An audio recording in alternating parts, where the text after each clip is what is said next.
সাকিব আল হাসান সে definitely প্রিয় একজন cricketer. ব্রাজিলের সাপোর্টার হলে আমি মেসির একজন ভক্ত। তাহলে আমি ছোটবেলা থেকে ব্রাজিলের সাপোর্টার। দেশটাকে এনে আমি আমার আম্মার হাতে দিয়েছিলাম এবং আমার আম্মা অনেক বেশি খুশি হয়েছিল। এক কথায় উত্তর, একটা র্যাপিড ফায়ারের মতো খেলবো। জীবনে প্রথম ইনকামটা আসলে কত ছিল এবং কিভাবে ছিল?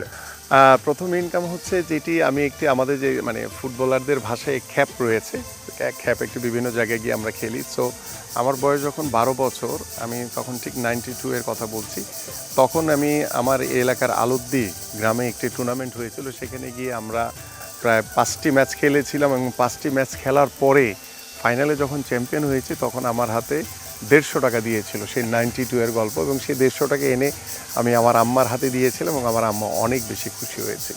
জীবনে তো অসংখ্যবার গোলবারের নিচে দাঁড়িয়ে অনেক বড় বড় ফুটবলারের শট ঠেকিয়ে দিয়েছেন।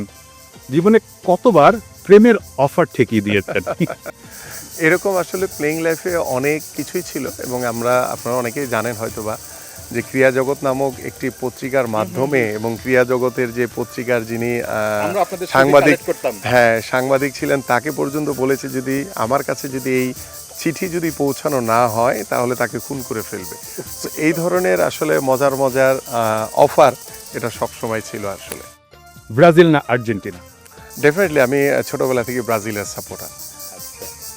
একটু প্রবলেমে পড়তে হয় না, আমি এটাও জানি। ডেফিনেটলি আমার পরিবারের সবাই, আমি ছাড়া বাকি সবাই আসলে আর্জেন্টিনার সাপোর্টার। আপনার প্রিয় দল ব্রাজিল, ব্রাজিলকে নিয়ে আপনার সবচেয়ে কষ্টের স্মৃতি কোনটা? সেই যে একটি বিশাল রেকর্ডে হারা, রাইট। তো যার কারণে আসলে ওইটি আর মনে করতে চাই না। সো এটি যাতে আর ভবিষ্যতে পুনরাবৃত্তি না হয়। এবার একটু জানতে চাই, মেসি, নেইমার নাকি রোনালদো? আমার কাছে মনে হয় আমি ব্রাজিলের সাপোর্টার হলে আমি মেসির একজন ভক্ত। সাকিব আল হাসান, তামিম ইকবাল নাকি মাশরাফি? তিনজনের মধ্যে আপনার প্রিয় ক্রিকেটার কে বা কার খেলা আপনার দেখতে বেশি? ডেফিনেটলি এখানে আসলে একজন ক্রীড়াবিদ হিসেবে যদি আমি বলি, ডেফিনেটলি সাকিব আল হাসান সে ডেফিনেটলি প্রিয় একজন ক্রিকেটার। বাট যদি ক্যাপ্টেনশিপের জায়গা থেকে চিন্তা করি তাহলে মাশরাফি বিন মুর্তজা অনেক বেশি ভালো লাগতো খেলা দেখতে। ডেফিনেটলি ক্রিকেট তো অবশ্যই দেখেছি ব্যাপারটা। আচ্ছা, এই প্রশ্নটা যেহেতু করলাম, একটা উত্তরও আসলো, মাশরাফি বিন মুর্তজা। অনেকদিন ধরে মাশরাফি বিন মুর্তজাকে আমরা কোথাও দেখছি না আমিনুল ভাই। জাস্ট জিজ্ঞেস করে, আপনার সঙ্গে কথা হয় না? আমার সাথে আসলে সেই প্লেইং লাইফে কথা হয়েছে, রাজনীতির পরে আসলে ওইভাবে কখনো আর কথা হয়নি।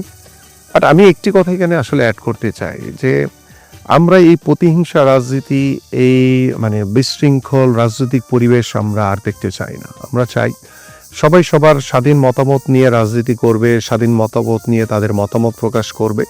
বাট ভবিষ্যতে আমরা চাই যে বাংলাদেশের রাজনীতিতে যাতে একটি স্বচ্ছ পরিচ্ছন্ন ধারা চলমান থাকে এবং সেই মাধ্যমে যাতে সবাই সবার দল মত নির্বিশেষে যাতে আমরা এই সমাজে সবাই যাতে সমানভাবে সমান অধিকার নিয়ে যাতে আমরা বসবাস করতে পারি।